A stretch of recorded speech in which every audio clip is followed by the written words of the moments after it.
So then you put that in, you center it on your beam. Your beam may be a little under, a little over. Center your connector on the beam. Basically, we put a witness mark on this.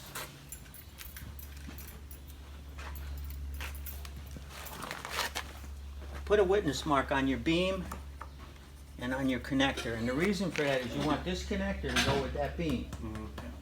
And then you put your drill jig on, and there again, center it. If your beam's a little smaller, you center it.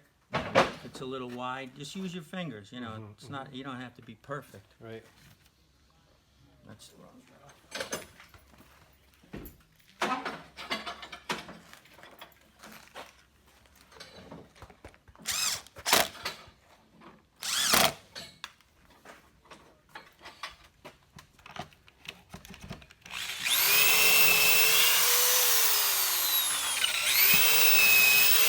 see how I'm clearing the chips? Very important. You keep pecking at it. It's so tight.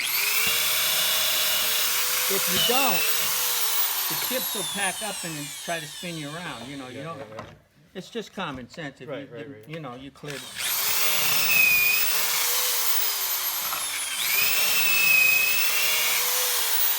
Now, what we generally do is I go down until I spot that aluminum. Just make a little with the drill. You could drill right through. Some guys do. But if you got a big job, you're better off to just spot it. Just spot it, then take this off. Now they keep coming out with the new screws too. This is a Thorax. They're all, you know, 10, 20, 25. Then you got to go get all the different bits. So then, as I said, you would have spotted there'd be a little silver. Right. Do you have a drill press? No. Well, yeah, but no. Well, let me show you the way we typically do it.